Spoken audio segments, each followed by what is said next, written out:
to all of you, and I'm very happy to have this opportunity to connect with Amitabha Buddhist Center and students once again.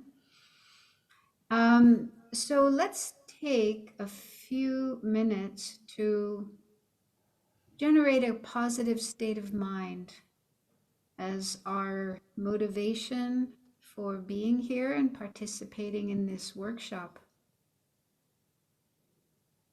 So the best state of mind that we can have is what we call altruism, which means caring about others and wanting to help others.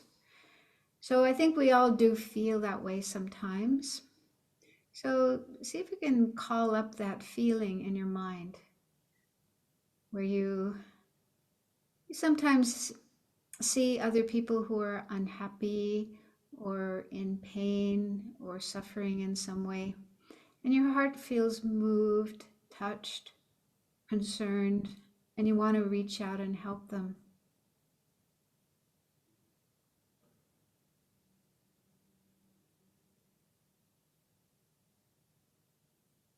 So that's a very beautiful feeling. It's what we call compassion, wanting others to be free of suffering, wanting to help them be free of suffering. So we can grow that feeling, make it stronger and more frequent in our mind. And that's really good for us. It's also good for others and good for the world. So see if you can connect that with what we are doing here during this workshop. We're learning about a very important topic, death and dying. And learning about this and bringing it more into our life is good for ourselves, but it's also good for others. It will help us be kinder, more compassionate, more helpful for others, and live a life that's really meaningful and beneficial, both for ourselves and others. So see if you can feel that wish, that aspiration to learn something here that will be beneficial not just for yourself, but also for others.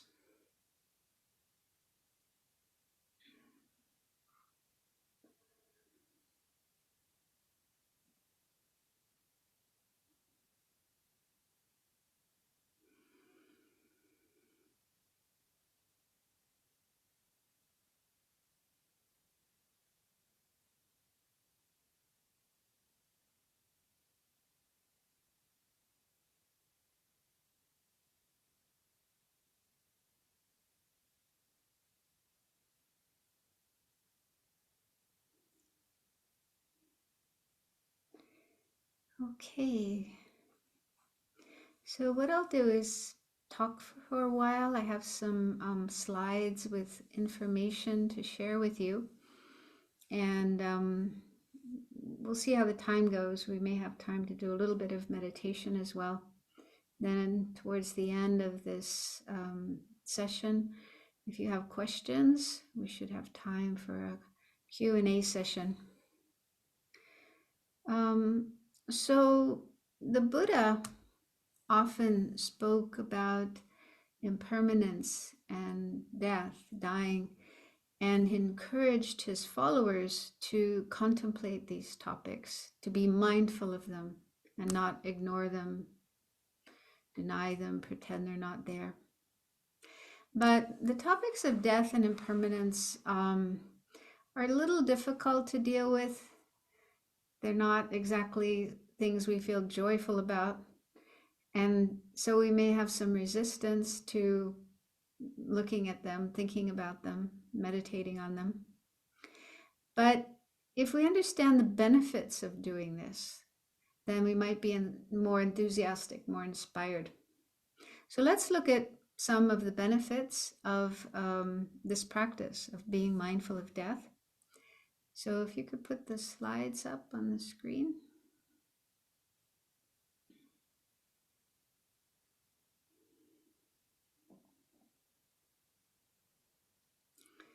Okay, the next page. Okay, so mindfulness of death, the term in Pali language is Maranasati.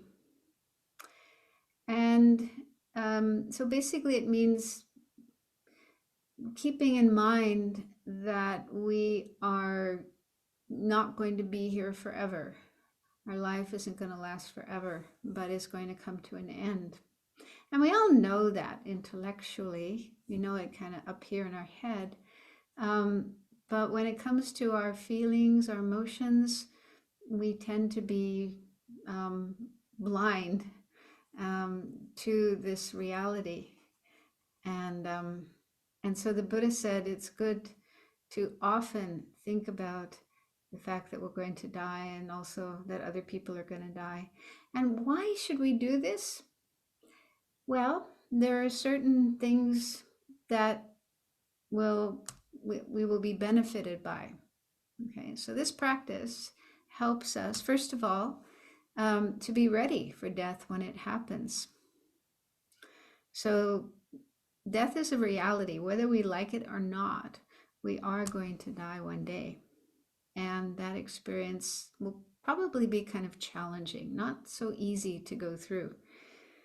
So if we ask ourselves, do I feel ready to die? If it's going to happen today or tonight or tomorrow, am I ready for it? So if we're honest with ourselves, we'll probably have to answer no, I'm not ready. And if we never think about death, if we never take into consideration that our life is going to end and then do things to prepare for it, then how will we be ready for it? If we don't do anything to make ourselves ready, maybe we just hope that it'll be okay. We'll be able to manage it, but that's a little risky. So on the other hand, if we do start to think about death more and become familiar with the fact that our life is going to end, and then do things that will help us to be ready, to be prepared for death when it happens, then there's a greater chance that we will be ready and we'll be able to meet death with a good state of mind, rather than feeling upset and frightened and not knowing what to do. So that's one benefit of being mindful of death. And the second one is to lessen fear and other difficult emotions regarding death. So I think that most people do feel frightened about death, about dying. Yeah. But fear isn't something permanent, something fixed, something always present in our mind. It's a transitory emotion. It comes and goes. And there are things we can do about fear. We can learn how to manage fear so that when it doesn't kind of come without our wishing for it and then take over our mind. So there are methods, I'll talk about these later, methods we can use to learn how to work with fear and manage fear, so that even if it does arise, which is possible, it might arise at the time of death, or as we're getting closer to death, it might come up. But if we've already learned what fear is and how to work with it, how to deal with it, we'll be able to manage it so that it doesn't completely overwhelm us and affect us in an adverse way. But we have to be willing to face our fears. We have to be willing to look at what it is we are afraid of, and then work with that fear. And so again, if we never think about death and never look at fear of death, then how will we learn how to deal with it, how to work with it, how to manage it? So again, if we are willing to think about death, then that will give us the energy, the courage to start working on the fear we have about death. And there are also other difficult emotions that we can experience about death, such as sadness and attachment, clinging to things, not wanting to let go of things, anger that can arise sometimes with regard to death.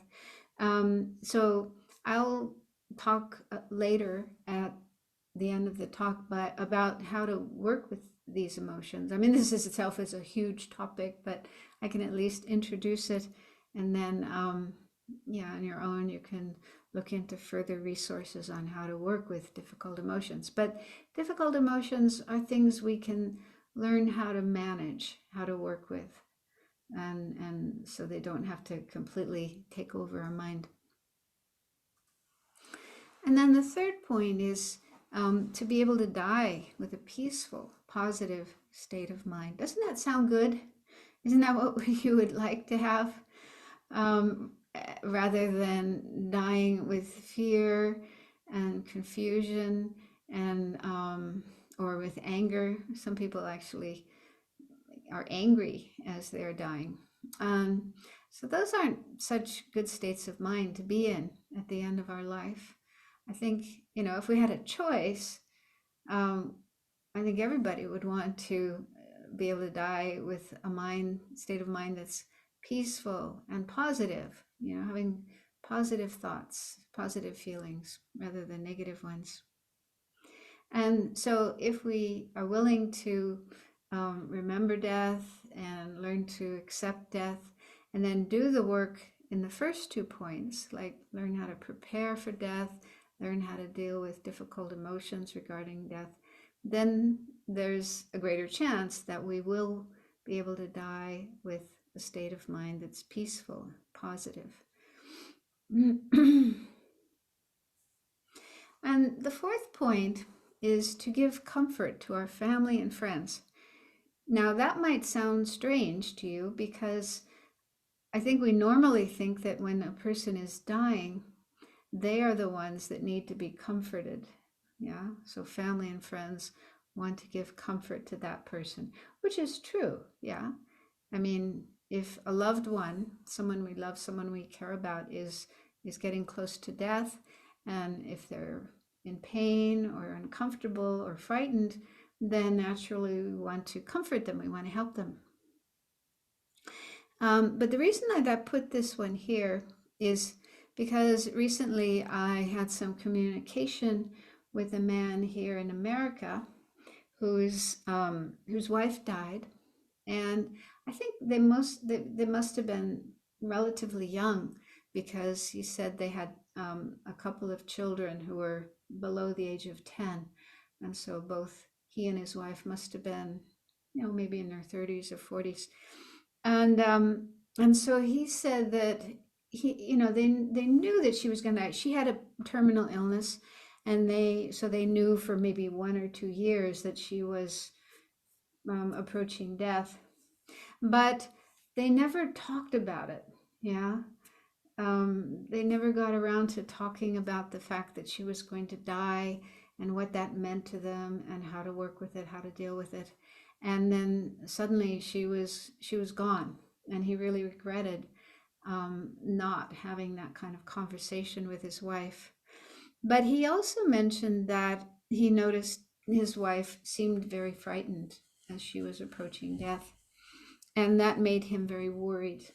He was, worried to see his wife in that state of mind, and as a result of that experience, seeing his wife die in that way, he felt this strong wish to not give other people that kind of experience when he was dying. In other words, he felt that he wanted to prepare himself for death so that when he died, he would not be frightened and disturbed, and thus cause worry and concern to the people around him, his family and friends and so on. So he really wanted to be able to die peacefully, calmly, with a good state of mind, and in that way give comfort to his loved ones, people he was leaving behind. Yeah, so that's something to think about. Yeah, if we die and we're in a lot of fear and confusion and, very disturbed, what kind of feeling will our family and friends have? How will they feel? And I'm sure we don't want them to be disturbed and unhappy and upset on our behalf. We would like them to be kind of as peaceful as possible. So if we ourselves learn how to die peacefully, then that can help our family and friends, our loved ones, to also feel more peaceful. Then the next point is to live a meaningful, ethical life. And I'll talk more about this later. I'll talk about some of the things that we can do to be prepared for death. And one of those things is to live ethically. And in Buddhism, the meaning of living ethically is living in a way that we don't cause harm or suffering to others. So we understand that other people and other beings do not want to suffer, do not want to be harmed. And we respect that, we are considerate of that. And so we want to live our life in a way that we don't do anything that would cause harm or suffering to others, like killing them or stealing from them or lying to them or speaking hurtful words to them. So that's the basic idea of ethics in Buddhism, is living in a non-harmful way, or we could say in a compassionate way. Yeah, trying to keep compassion in our heart towards other beings and avoiding harm to them, and then helping them as much as they can.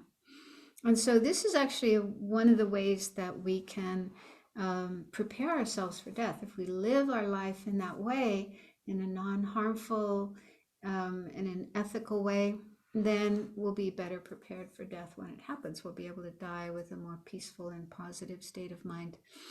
And so being mindful of death, remembering that we're going to die, if we think about that, then that will lead us to think, yeah, I don't want to live my life in a negative way. I don't want to do all kinds of harmful, negative things, create bad karma, hurt people, and so on. That's not a good life to live.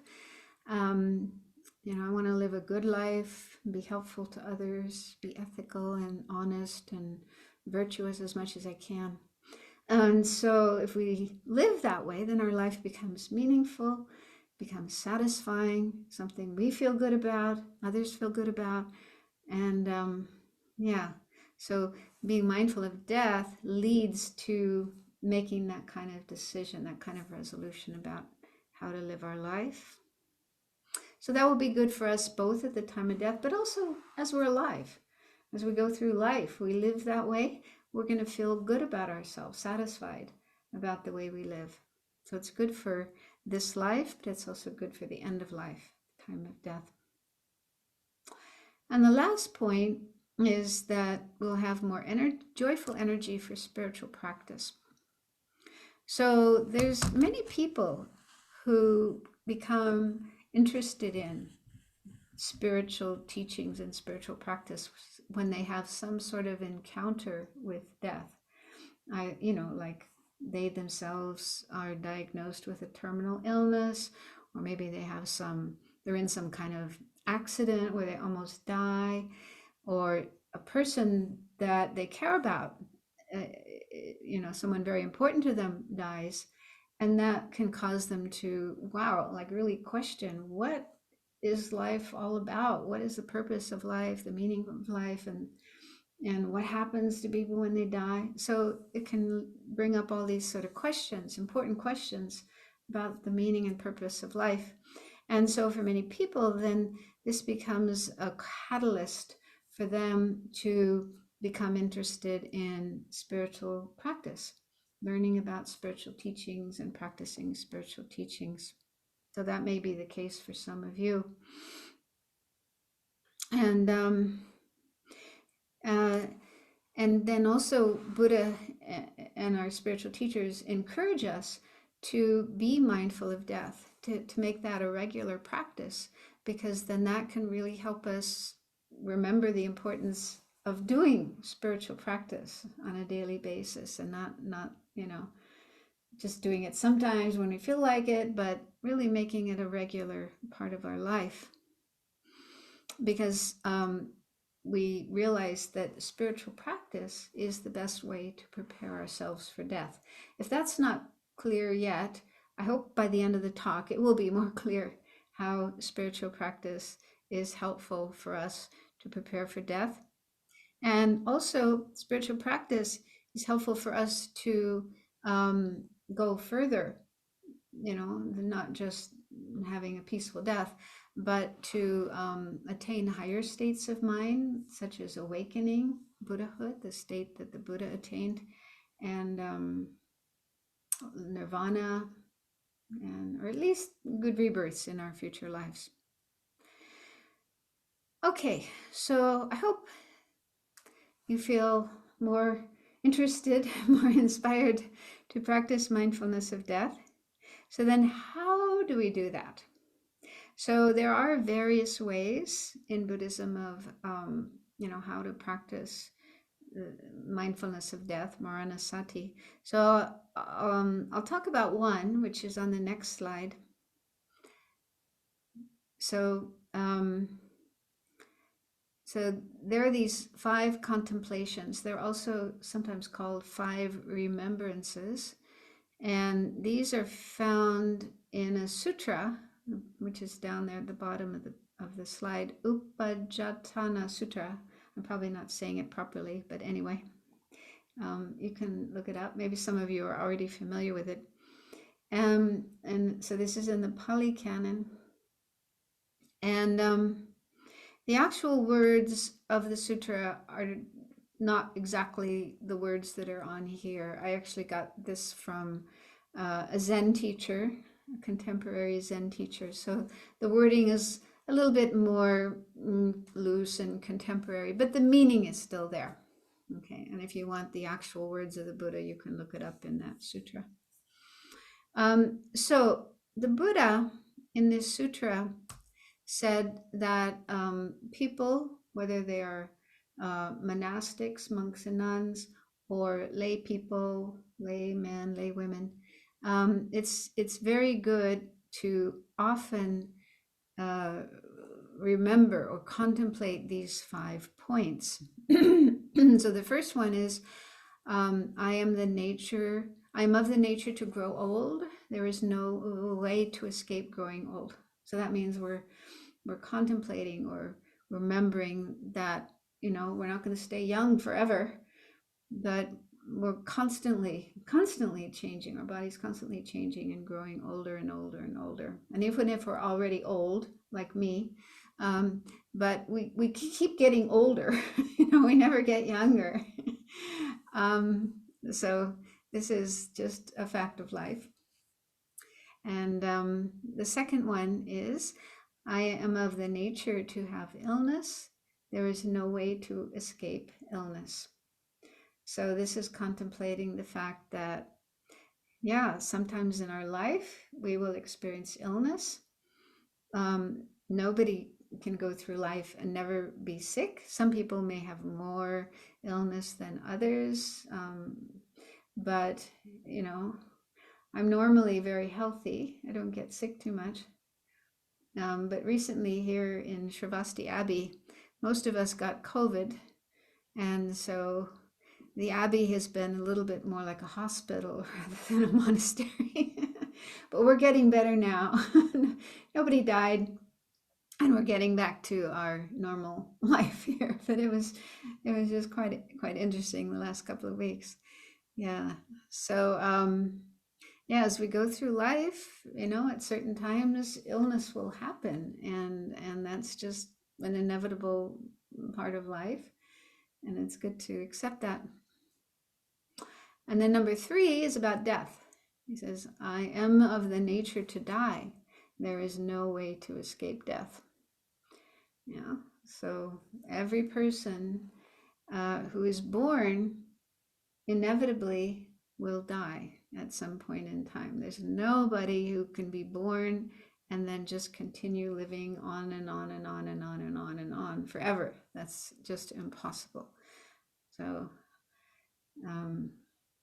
once we are born, then we start our journey towards death, towards the end of our life. And at some point, we don't know when it's going to happen, but at some point it is definitely going to happen. And then the fourth one is, all that is dear to me and everyone I love are of the nature to change. There is no way to escape being separated from them.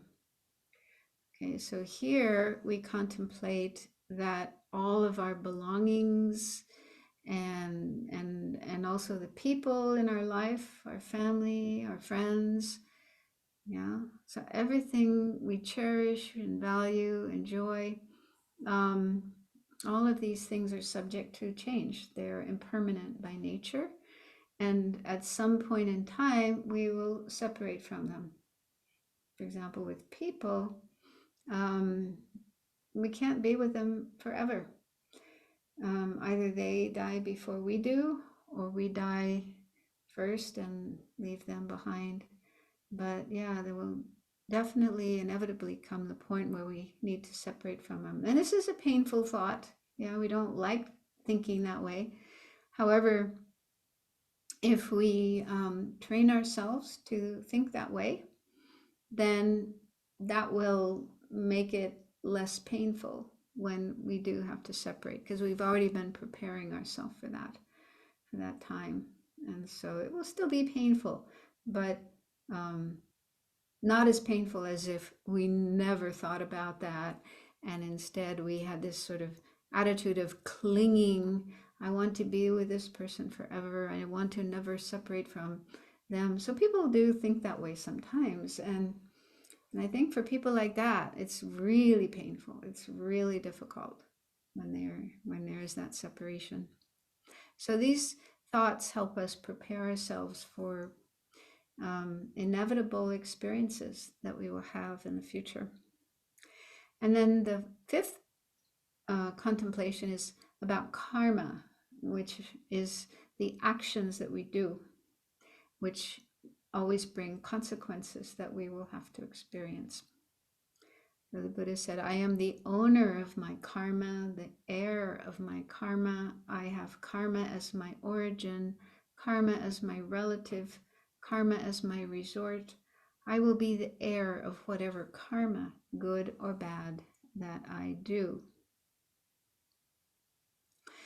And so to clarify that fifth point, after mentioning these 5 points, the Buddha went on to explain the purpose, the benefit of contemplating these 5 points. So, for example, he said with the first one, people tend to get intoxicated with youth. So when we're young and our body is just so healthy and attractive and we can do all kinds of fun things and wonderful things, so we get, he says, he used the word intoxicated, at least that's how it was translated in the version that I read, intoxicated with youth. Yeah. And he says, when we're intoxicated with our youth, then we may engage in misconduct. Have you ever done that? When you were young and you could just do whatever you wanted, and yeah, you did naughty things that you're not supposed to do. So I think we all have experience of that, of yeah, being intoxicated with our youth and then engaging in misconduct with our body, speech, and mind. In other words, we create bad karma, negative karma. And we probably also hurt people, upset people, cause problems to other people, and also cause problems to ourselves.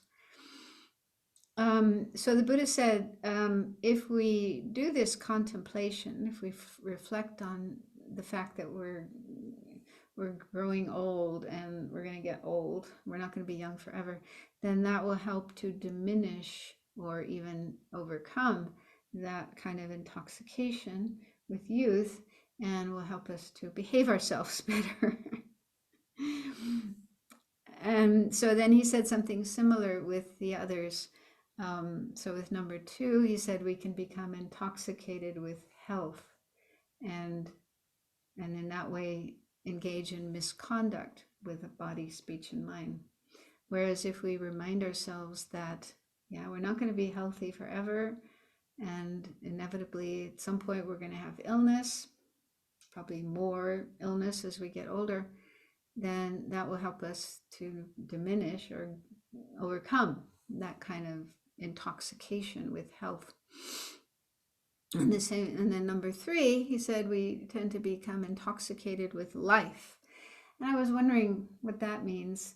And I remember I sometimes hear people say things, I love life. I love life. I'm in love with life. And so probably what they mean when they say that is, yeah, they love to do all the cool things, all the fun things that they can do with their life. And I can't help but wonder, yeah, when they say, I love life, what about the painful aspects of life, like getting sick, getting old, losing loved ones, having problems? Do they love those as well? Because that's part of life. And then dying is also part of life. So do people love that? Like, I kind of doubt it. I tend to think that when people say I love life, what they mean is I like all the good things about life, but not the bad things. So it's a kind of not a very realistic view of life, because you can't go through life without experiencing painful things. So then the Buddha said, if we do this third contemplation, then that will help to diminish or overcome that intoxication with life and help us to behave better in our life. And then with the 4th one, he said that we tend to have desire regarding people and things that we like that are pleasant to us. And again, because of that desire, that attachment, we can engage in misconduct. We do negative things with our body, speech, and mind. So if we contemplate on a regular basis that, yeah, I'm going to have to separate from all these people and all these things, that will help us overcome that desire and then the misconduct that it can lead to. So then the 5th one is, in a way, the essence of all of this, because we need to recognize that the actions that we do, well, that's what we call karma, the actions that we do are the cause of experiences we will have in the future. So if we do good actions, good karma, that will be the cause of happiness and good experiences in the future. But if we create bad karma, we do negative things like killing, stealing, and so on, then that's the cause of suffering, problems in the future, which nobody wants. Yeah. So if we want happiness and good experiences, and we want to avoid unhappiness, pain, bad experiences, it's up to us. It's in our hands. It's not up to anyone else. It's what we do, the karma we create. And so, yeah, this is the most important thing that we need to understand it, with regard to this subject of impermanence and death. We are going to experience the results of our karma, so we must be careful about that.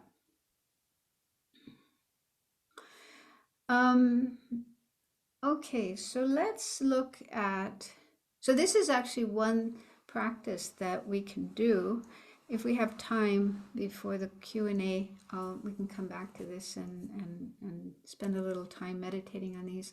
But this is one way we can practice mindfulness of death, because that is one of these points, the third of the 5 points. And so if we do this on a daily basis, which some people do, there are Buddhists who recite these every day, read these every day, or they memorize them and recite them every day just to remind themselves of these 5 things. That will help us live a good life, a more meaningful life, and be more prepared for death when it happens. So let's look at some other things we can do to prepare ourselves for death. The next slide. So living ethically, that's something I already mentioned. And basically what that means is trying the best we can to refrain from negative, harmful, non-virtuous actions, like killing, stealing. The Buddha explained 10 actions that are called the 10 non-virtuous actions. They're killings, stealings, unwise sexual behavior, lying, harsh speech, speaking hurtful words to others, divisive speech, words that cause division or disharmony among people who are friends, or even if they're not friends, but creating disharmony among people. And then gossip, it's sometimes called gossip or idle talk. That's just talking about things that aren't important and can increase our desire or our anger or other afflictions. And then the last 3 are mental actions. One is covetousness, which is when we have strong desire for something that belongs to another person, and we actually start planning how we can get that object from them. And then ill will or malice, and that means when you're angry at somebody and you want to hurt them, then you start thinking about things you can do to hurt them. That's kind of planning hurtful actions to others. And then the last one is wrong views. The main wrong view is denying that there is such a thing as karma. Yeah, so some people say, oh, there's no karma. Karma isn't true. It doesn't exist. I can do whatever I want and there won't be any consequences as long as I don't get caught by the police. So, yeah, so people think that way. They completely refuse to accept karma, that there are consequences of our actions. So that's harmful to think that way, because then you become very careless. You think, I can do anything I want. There won't be any consequences. And you may end up creating a lot of bad karma. And that means you will suffer in the future. So anyway, those are the 10 actions that the Buddha called the 10 non-virtuous actions. And he said, that's a good place to start. Start to refrain from those actions as much as possible. And then ethics also means doing good actions, virtuous, beneficial actions. So basically ethics is refraining from non-virtue and doing what is virtuous, creating virtue as much as we can. So that helps us prepare spiritually for death, because then when we come to the end of our life, we won't have so many things to regret. Maybe we won't have anything to regret. We'll feel good. We'll look back on our life and think, I did a good job. Yeah, I did good things and I didn't do so many bad things. And so we'll be free of regret. Also, they say that at the time of death, as we're getting closer to death, sometimes people have visions, these kind of images, visions appearing in their mind. And the images, the visions that people have depend on how they live their life. So if somebody, lived a very bad life and they did all kinds of harmful, negative things, then they may have very frightening visions as they're getting closer to death. Whereas people who lived a very virtuous life, the visions they have will be very beautiful and very positive ones, joyful ones. So again, I think, that's the way we'd like to die. We don't want to have scary things appearing in our mind, causing us to have fear, anxiety. We would like to have good thoughts and good feelings in our mind as we die. So that depends on how we live our life. And then the second is study spiritual teachings. So each person feels connected with different religions, different spiritual traditions. So all spiritual traditions have really good teachings, really beautiful teachings that give us guidance on how to live a good life, how to be a good person, how to create virtue, avoid non-virtue, how to, deal with difficult people and difficult situations and have compassion and forgiveness and so on. And so if we learn those teachings, read them, listen to teachings, contemplate them, then they give us good guidance on how to live our life, how to live a wise and compassionate life.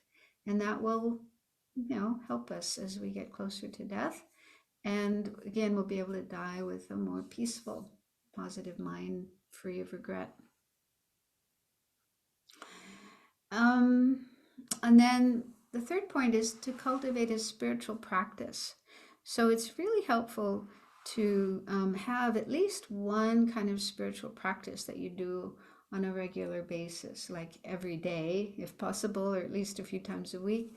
And there's lots of different practices. And so each person can choose a practice that they feel comfortable with, they like to do.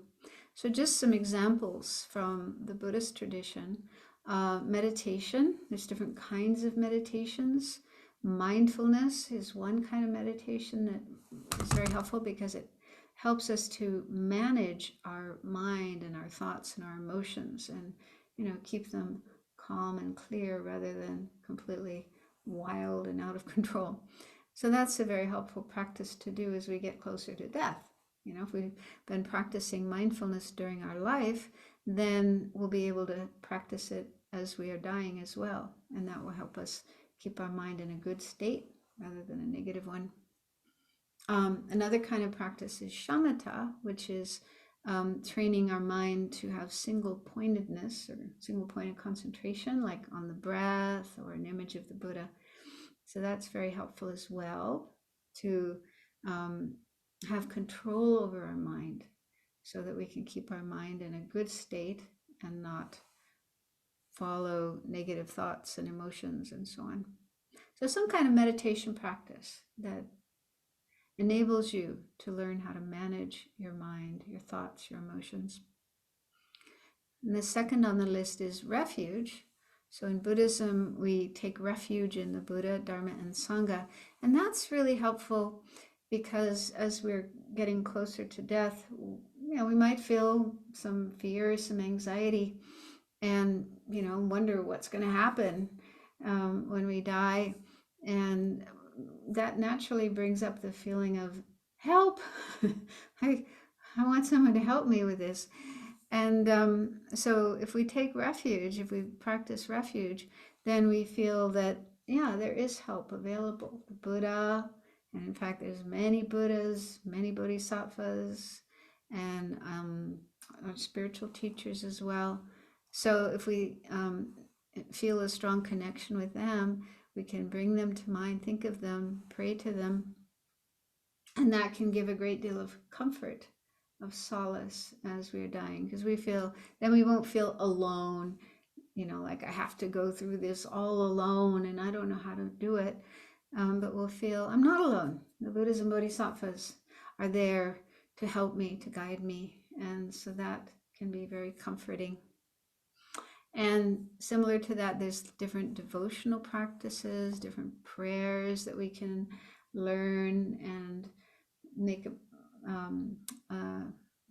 train ourselves to do. And then that gives us something to do as we're dying because we don't want our mind to wander away and get caught up in all kinds of unpleasant thoughts like fear and worry.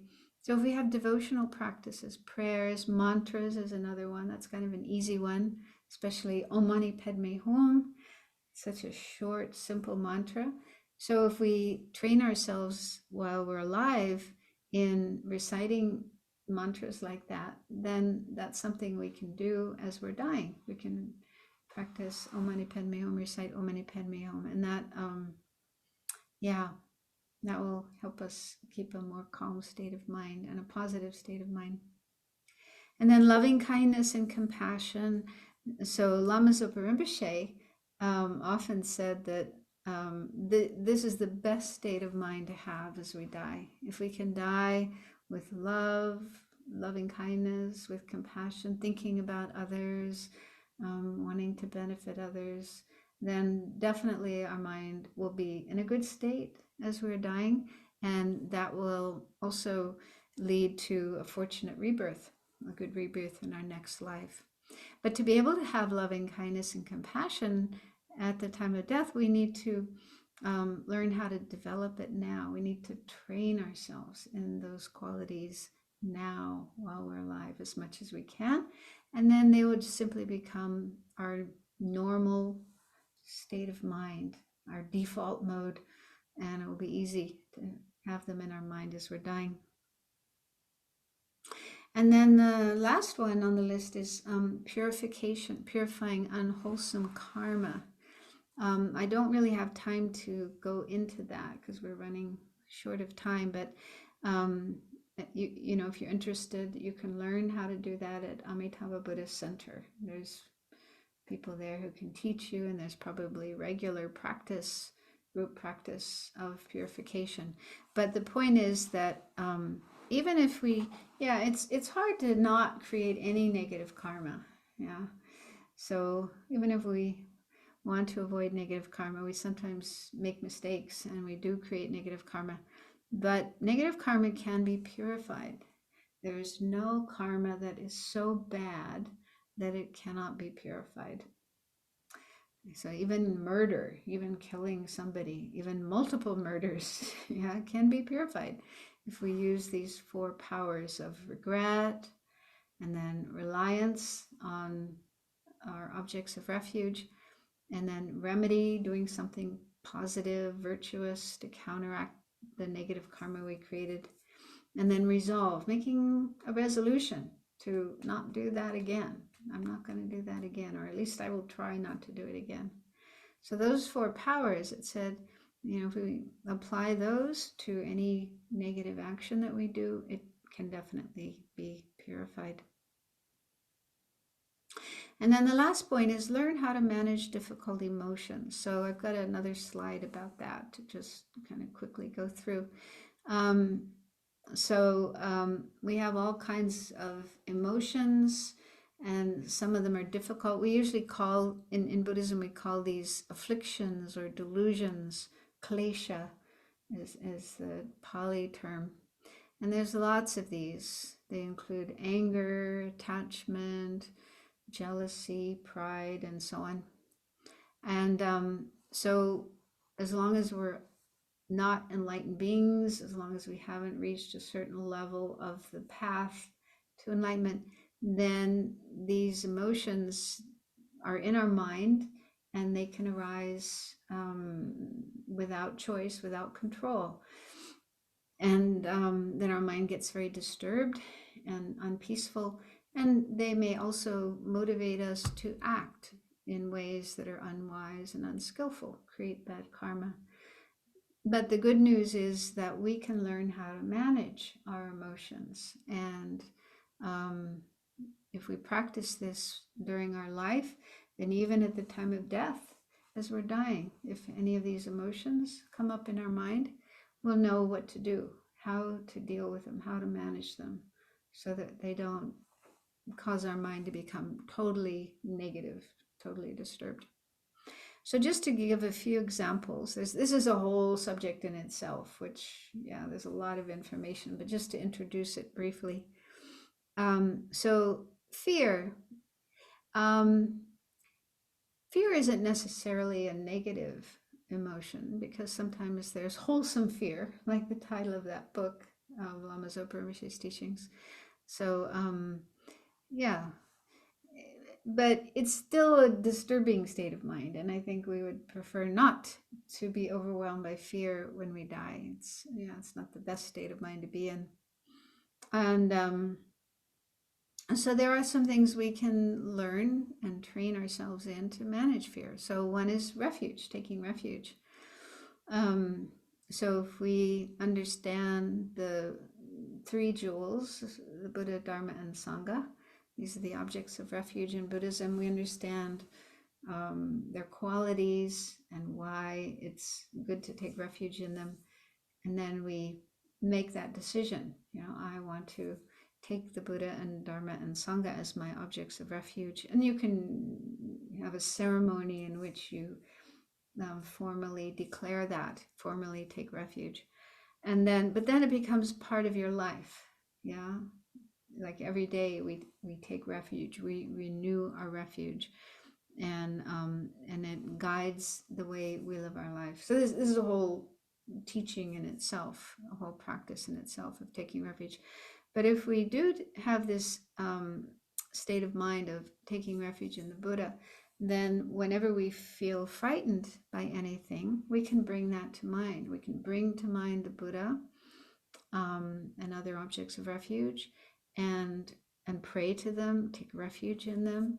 And basically, refuge means taking them as our guides, like saying to Buddha, Buddha, I want to follow you. I want to follow your teachings. I want to follow your advice.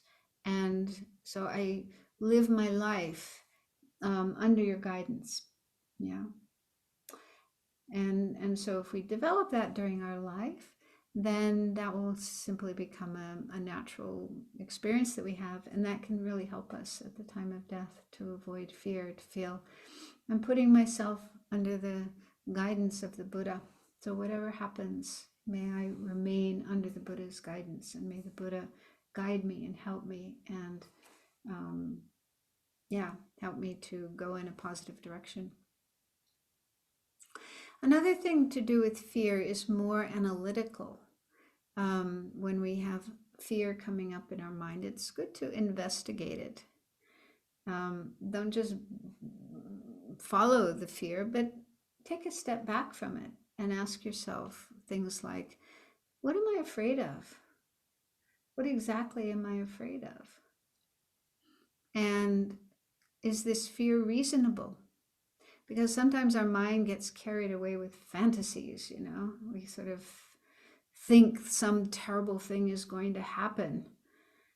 And maybe it's not very likely that it will happen. But our mind kind of gets stuck in thinking, oh, this terrible thing's going to happen. But if we ask ourselves, am I sure? Can I be sure that it's going to happen? Then we realize, well, no, maybe not. And also we may realize, well, there are things we can do to protect ourselves, to prevent that terrible thing from happening. So instead of just being scared, do something to take care of yourself, to protect yourself. So those are just some examples of how we can face our fear and investigate our fear and see things in a more realistic way. And one of the things we can realize is, even if there is something to be afraid of, for example, death, we're definitely going to die. But if we ask ourselves, why am I afraid of death? Why is death so scary? I mean, when I ask myself that question, the answer that comes up is, I'm afraid of dying with a negative state of mind, with fear, with anger, with, all kinds of painful emotions. That's what I'm really afraid of. So then once I understand that, then I ask myself, well, is there something I can do about that? Is there something I can prepare myself so that that doesn't happen? And I realize, well, yeah, there's lots of things I can do in my life, like those practices that I mentioned on the previous page, the previous slide. So there are things that I can do to prevent that scenario that I'm afraid of. And that's what I'm doing with my life. I'm preparing myself to be able to die with a peaceful state of mind. And the more I do that, then the less fear there is. Once I gain the confidence that, yeah, I know how to manage my mind. I know how to keep my mind positive. So then what's there to be afraid of? So often there are things that we can do about the things that we're afraid of that will prevent those things from happening. So then we should do those things. Yeah, put our energy into those things. So those are just a few things we can do about fear, but you know, feel free to explore. You may find other ways of working with fear so that you can learn how to manage it. So anger, so this is another thing that we need to be wary of, because people do sometimes get angry when they're dying. I mean, you know, it's a difficult experience. There may be pain, there may be discomfort, there may be, you know, unpleasant things happening. And, you know, people who have a tendency to get angry, who, you know, have a habit of getting angry at every little bad thing that happens in their life, then there's a good chance that they'll get angry when they're dying. This is, you know, this isn't what they want. Things aren't going the way they want, so they might get angry. So this would be very unfortunate to die with anger, and something we should try to avoid. And so we can learn how to manage our anger. And one way is just to really recognize that it is harmful and not helpful. Anger is a state of mind that causes suffering to ourselves, it causes suffering to others, and it doesn't bring benefit to anybody. So this may take time to you know, think about, reflect on, investigate before you become convinced of that. But that's very, very helpful. So that even if anger comes up in your mind and you may feel there's a good reason to be angry, you'll be able to say, no, I am not going to go down that road. I'm going to avoid the anger road, because that just leads to disaster. That's really important to have that recognition, that awareness. And then another thing that helps with anger is to remember that we're not the only one who has problems. Yeah. So people sometimes, you know, when they get sick or they're dying, they may think, why me? Why is this happening to me? Other people are healthy and walking around and, you know, still alive. Why does this have to happen to me? Well, it may be true that there are people who are healthy and not dying, but you know, there's also a lot of people who are sick and dying, like you. You're not the only one that's having this kind of problem. Other people are having it too. So thinking about that, contemplating that, can cool down our anger and realize, you know, we're not the only one. We're not alone in having this experience. And even the people who are healthy, you know, sooner or later, they're going to get sick and they're going to die. It's only a matter of time. Death is something that happens to everyone. Nobody can escape it, as we saw in those 5 remembrances. So that can help to calm down our anger. And then the third point is to cultivate patience, loving kindness, and compassion. So there's a lot of methods within Buddhism. Don't have time to go into them here, but you can look into that on your own. How to increase our patience, how to increase our loving kindness and our compassion. So those are the opposite to anger. So the more we can have those qualities, those feelings, then the less chance there'll be of getting angry. So anyway, there are things we can do to manage our anger. We just have to learn those things, practice those things. And the more we practice, the better we'll get at doing it. Finally, attachment.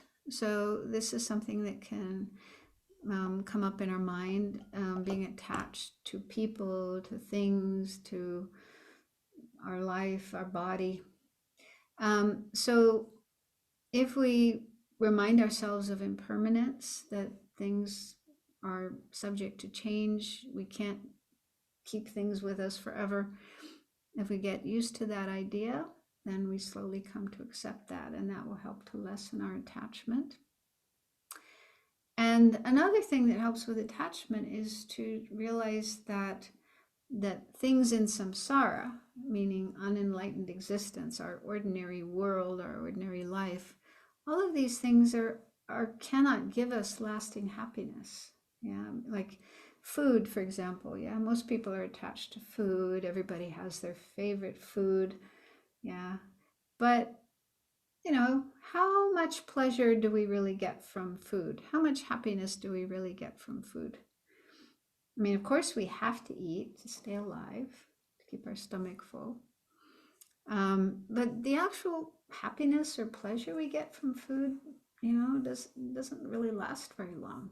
A few minutes, maybe half an hour. And then, a few hours later, we're hungry again. We have to go and eat again. So this is actually a big topic in Buddhism, is contemplating the things that we're normally attached to, like food, music, movies, and so on. And really check carefully, how much satisfaction do they give us? How much happiness do they give us? Is that really good quality happiness? Is it really long lasting and satisfying happiness? And contemplating that, it takes time. You have to kind of think about it again and again. But eventually it does lessen your attachment. You just realize, oh, yeah, these things are not that great. And then on the other hand, through meditation and spiritual practice, we can achieve much better quality happiness and peace that lasts longer, is more satisfying, and eventually leads to higher states like enlightenment, nirvana. So that contemplation really helps us to switch our mind and our interests away from sensory objects and things like food, money, clothes, and so on, and become more interested in spiritual practice. Okay, so I'll stop there, and we have some time left if any of you would like to ask a question. I think there should be a microphone available where you can ask your question, and then I will hear it and answer it to the best of my ability.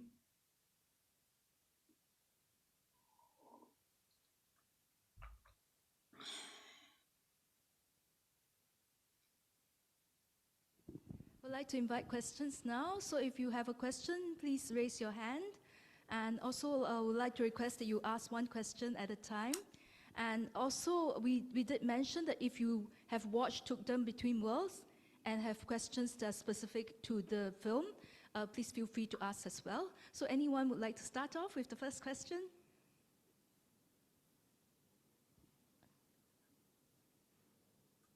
Please raise your hands. Oh, okay, yes.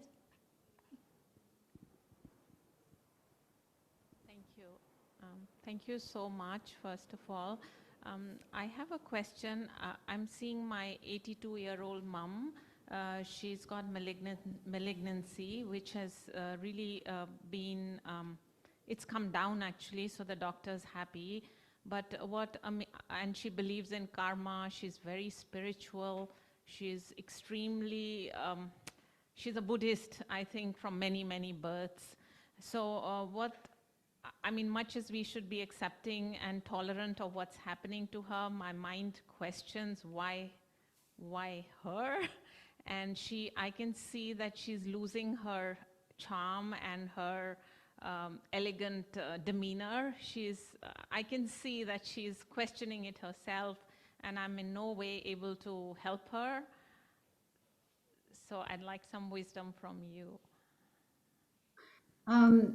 So I guess you mean you and your mother are having questions about why she's having this illness and, all these unpleasant side effects of it. Why does she have to go through this? Is that what you're saying? Yes, because she's a healer herself, and I'm just surprised because she's helped. I understand karma, I understand all that, but I just need to learn to accept it. Yeah. Yeah, I think it's one thing to accept karma, and it makes sense to us. Yeah, it's true, it's karma. But then when something bad is happening to us, we're going through bad experiences, then it's quite common, I think, to question. Yeah, I've been a good person. I lived a good life. I've been helpful and virtuous. So why do I have this problem? Why do I have this suffering? So if we really understand karma as it's explained in Buddhism, it's not just our actions in this present lifetime that are the cause for the experiences that we have. But Buddhism says that we've had many lives before this one. And in our previous lives, we haven't always been so well behaved. In fact, Buddhism, well, what I've heard from my teachers is that in our past lives, we've done a lot of negative things. We've created a lot of negative karma. And that's not easy to accept. Yeah, I know for myself, I had to contemplate that a lot before I was able to accept it. But what was helpful for me personally was just to get to know my mind and look at my mind and look at the kind of thoughts, tendencies, feelings that sometimes arise in my mind. And I can see that, yeah, there's some very negative things there. And so that helped me recognize that, yeah, in the past lives, I wasn't an angel. I wasn't perfect. I wasn't always virtuous. I did negative things too. And what might help you feel better about this is even the Buddha himself. Okay, we have respect for the Buddha and, admire the Buddha for all his amazing qualities and deeds, the things that he did. But in the Tibetan tradition, they say that there was a time when the Buddha was in hell, and that's the the time when he generated compassion and the wish to become a Buddha to benefit others. So that thought arose in his mind when he was in hell, and as soon as that thought arose in his mind, he immediately left hell and was born in a better situation. So for me, that story, how I think of that story is, well, if the Buddha was in hell, I mean, this is, of course, before he became a Buddha, long before he became a Buddha. But if the Buddha was in hell, he must have done something really bad. Yeah, negative action to be born in hell. And so then I think, okay, so even the Buddha in his previous lives, he did negative actions.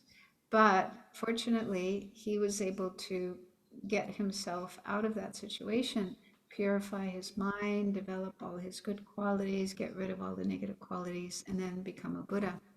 So if even the Buddha was once in hell, that means he must have done very negative actions. So why should I think that in my past lives I never did anything negative?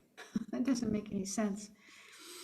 So this is how, at least in the Tibetan tradition, how they explain it, that yeah, if we're experiencing bad things in this lifetime, it's the result of negative things we did in past lives.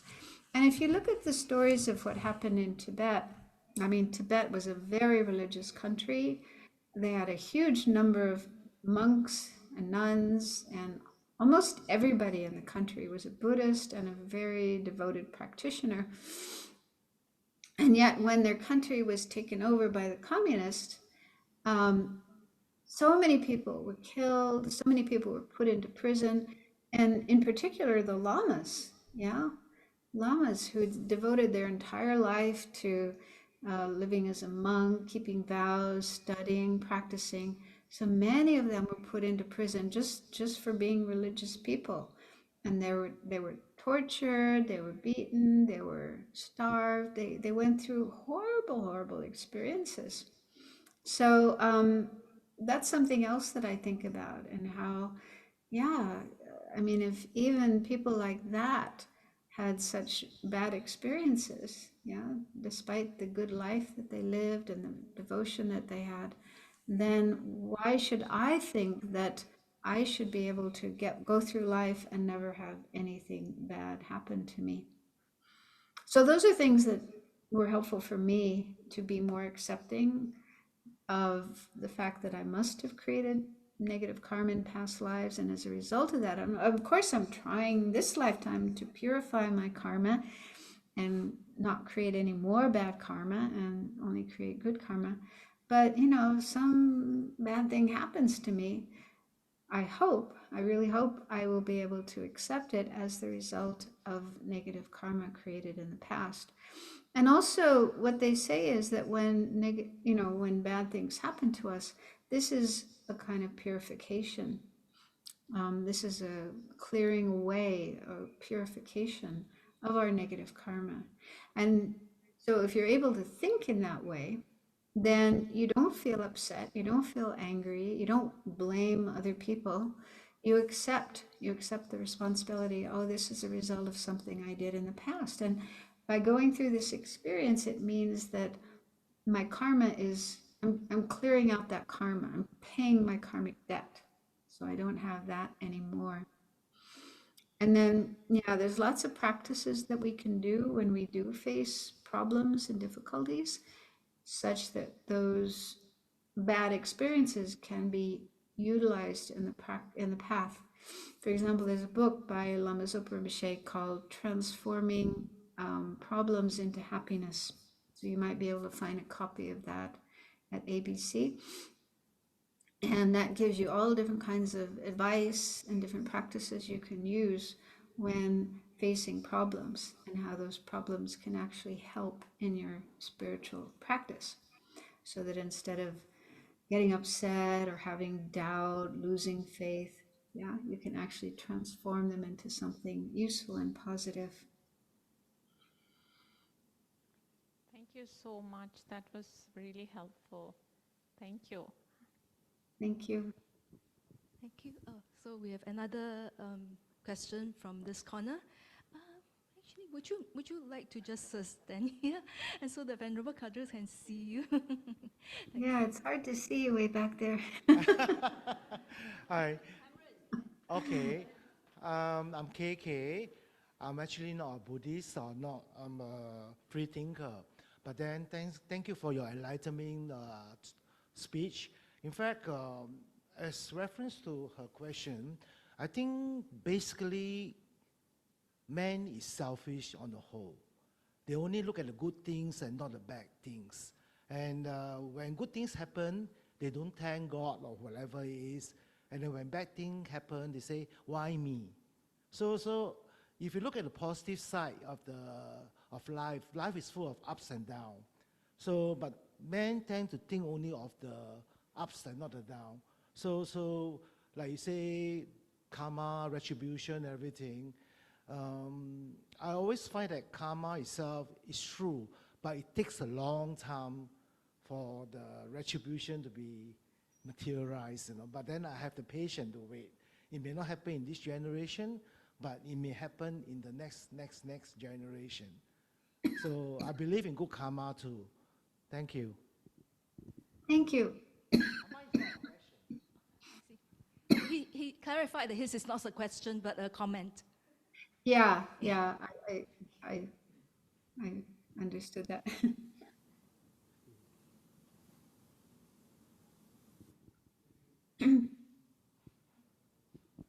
So, Hi. Venerable Khadro, would you like to respond to this, or we'll take another question? Yeah, I agree that, yeah, it is important to focus on our actions and try to do good actions as much as we can, whatever our beliefs are. That is universal. All religions, and even people who have good sense, good common sense, they see the value of being a good person, doing good actions. So, yeah, that's the most important thing. Thank you. Okay, so we have another question here. Yep, Yeah. hi. Thank you, Venerable Khadro. So I have a question with regards to illnesses that literally lose your mind, right? Like dementia. You talked about having the clarity of insight or mindfulness. What advice do you give to people who might potentially be going through or in future go through dementia and lose their minds, how do you actually attain that kind of clarity at point of death? Especially in the movie, I mean, just referencing the movie, I think there's a lot of like resolve and clarity of thought to be able to go through tuktum, that practice. But if you're going through a illness that makes you lose your mind, how do you then deal with death? Yes. Well, I think I've heard that among Tibetans, yeah, in Tibetan communities, um, there's almost zero cases of dementia and Alzheimer's. It almost never happens, which is quite interesting. And I think that some researchers are looking into that and trying to figure out how come how come the Tibetans don't have this problem where many other people in the world do. And I can't help but think that it probably has a lot to do with how one lives one's life, because Tibetans, many of them are monks and nuns, and they spend their whole life studying and memorizing and practicing. Really working with their mind in positive ways. And even the lay people, they also engage in spiritual practice. So they make good use of their mind while they're alive. And I can't help but think that if we do that, if we ourselves really try to use our mind well and, learn teachings, learn spiritual teachings, practice spiritual teachings, practice mindfulness, really try our best to keep our mind in a positive state while we're alive, I think that will reduce the chances of getting dementia. I like to think that way. And there's also a story about some Catholic nuns in America who were living together in a community, in a monastery, and many of them lived quite long. They were in their 90s or even over 100 when they died. And they did this study on these nuns and found both, while they were alive, but also when they passed away. And they found that some of these nuns, after they passed away, they studied their brains, and they found that their brains actually showed signs of dementia, meaning, they should have had the symptoms of dementia, but in fact they didn't. While they were still alive, even though the brains were, in that state, but they were still very active and engaged in, activities right up to the end of their life. And so again, I think that's probably because of the way that they lived their life, their religious practice, their religious training. So even though their brains were showing signs of dementia, they didn't show any signs of dementia in the way that they were behaving and experiencing things right up to the end of their life. So to me, that gives me hope that, yeah, if we do use our minds well and live a good life, then there's a greater chance that we can avoid that problem of dementia. But even if we do get dementia, I think that what I heard from one friend whose mother suffered from that, and he said that he could see that she had certain habits during her life. And even though in the later part of her life, she kind of forgot everything, but those habits were still there. One of her habits was generosity. She loved giving things to people. So even when she was, very elderly and suffering from dementia, she still had that habit of giving to people and caring for people. Yeah.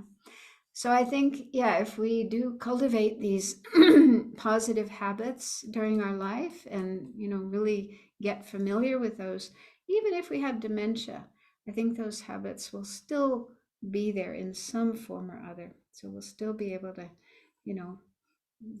keep ourselves in a positive state and doing positive things.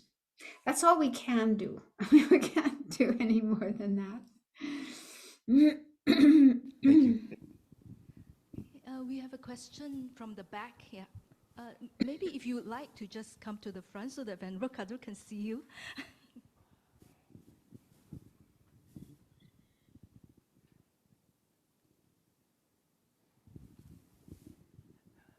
Good morning, Venerable Sangye Khadro. Good to see you again. Camera is there. I have a question. Our Tibetan Buddhism, we have this practice of Bado practice, and it's a kind of practice whereby we do go through a certain steps that allow us to prepare ourselves for death. It's a kind of meditation called Bado. So perhaps the first question, can you share with the audience and myself on this Bado practice, since we are talking about death in this workshop? And the second question is, as a lay person, when things are going well, we never think of our practice, right? Because we are enjoying ourselves, happy, just like in the God rhyme. But when we have sickness, problems, difficulties, then we start to think, why us?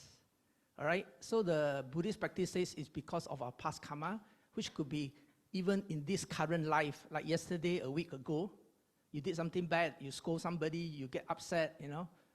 And deep inside in the Buddhist teaching is due to the three poison of ignorance, anger, hatred, attachment, and craving. So my next question is, if we are in this state of mind, and at a certain point in time, when we have this anger, delusion, or whatever that's coming out of our mind, how do we practice? Of course, you have said in your workshop these 5 things, right? Those points. But how do we really practice, especially when there's a sort of traumatic arising of negative energies, which may result in a bad rebirth? At that moment, what do you do? Of course, we do mantra, recitation, among other things. So these are my 2 questions. Thank you. Well, with regard to the first question, in the Gelugpa tradition, as far as I have learned, I don't think we really have practices related to the bardo. We have a practice related to the stages of dying before we die. So we learn those different stages and simulate them and prepare ourselves for death so that we can recognize those stages before we die. But I haven't encountered practices related to the bardo. I think that is found more in other traditions, like the Nyingma tradition, where they have the Tibetan Book of the Dead, the Bardo Todol, and also in the Kagyu tradition, they have practices related to the bardo. But these are things I haven't studied, I haven't learned, so I can't really talk about that. And the second question, you seem to be saying, you know, how do we practice to make sure that at the time of death, we will be able to keep our mind in a good state and not become negative. So that's what I already explained. I did it rather quickly because we're short of time. But yeah, if we learn spiritual teachings and develop practice, everyone is different. Some people may only be able to practice 5 minutes a day. Other people may be able to practice many hours a day. So, depending on the individual, how much time and what kind of practices you do will vary. But the more practice that we can do, the more training we can apply to our mind, then the more ready we will be, the more prepared we will be, such that when death happens, we will know what to do. We will be able to keep our mind in a positive state. So yeah, that's just a very general answer, but each person needs to find a way of doing that fits their life and their interests and abilities and so on and so forth. But I think, a good basic practice is refuge, really taking strong refuge in the Buddha, Dharma, and Sangha. Or if you are more comfortable with, for example, Kuan Yin or Amitabha, one of the Buddha figures, okay, one of the, enlightened beings that you feel affinity with. So just develop a strong sense of faith and devotion and connection, and do something on a daily basis, even if it's just a few minutes, 5 minutes, to maintain that connection and feel that that Buddha is with you and will be with you when you die. And so it's someone you can turn to and receive help from, even when you're in difficulties, even when you're facing death. So yeah, at least a short time each day, at least some kind of simple practice. But in that way, we're making that connection. And if we do it well, then that will be able to come up in our mind at the time of death. So I think we have come to the end of our. Yeah. So we'll just like to check, Venerable, if you would like to just allow 1 or 2 more questions, or just one question, or would Maybe you like just to wrap up now? one question. One question. So who has raised their hands? Okay. So, yeah. Sorry. Thank you, Venerable. Okay, I would like to check the state of mind during the death because, okay, just a few examples. My auntie actually, while was smoking she's old, you know, and she was sitting on the sofa and then she smoked and then the next thing she died. Like my mother-in-law, you know, in the daytime, she could do gardening, she can do dinner, and after dinner, she just has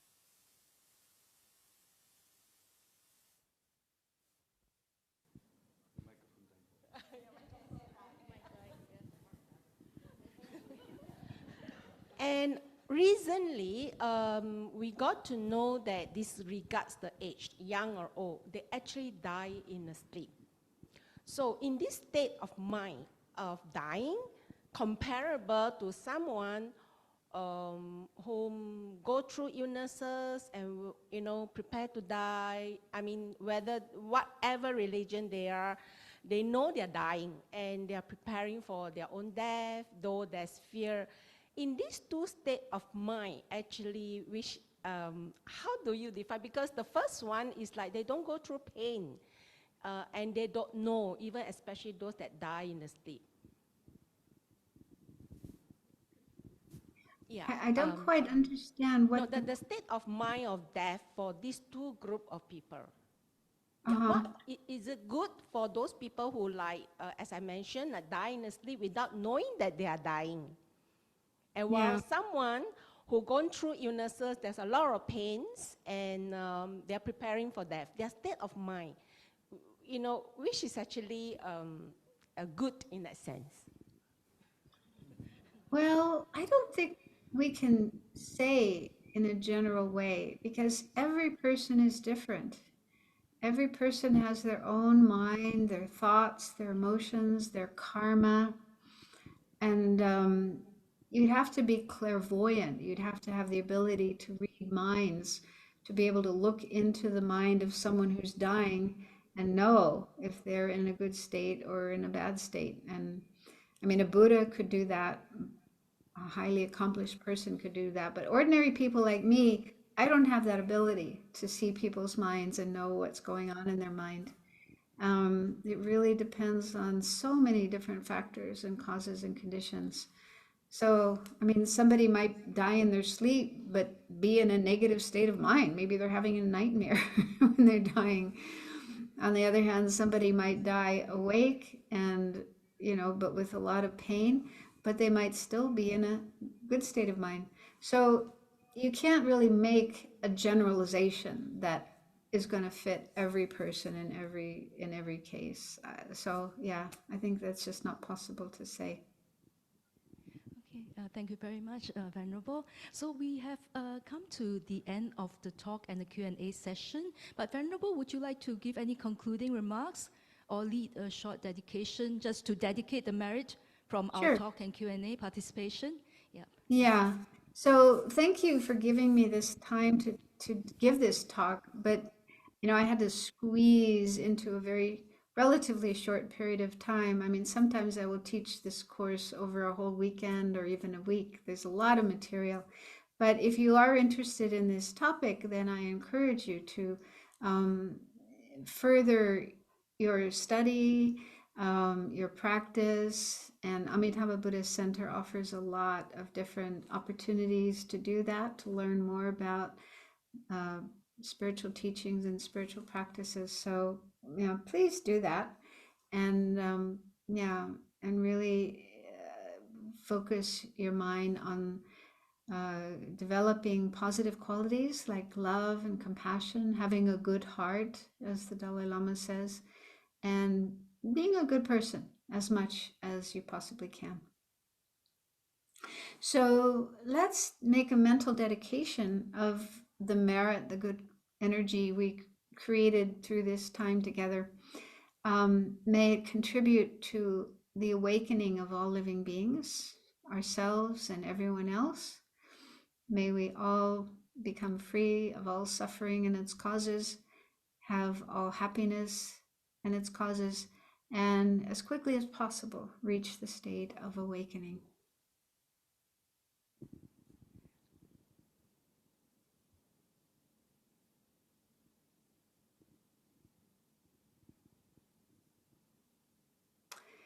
Okay, thank you very much, and I thank Amitabha Thank Buddhist you. Center for Thank you organizing. so much, Venerable, for your very helpful. Yeah, please applause.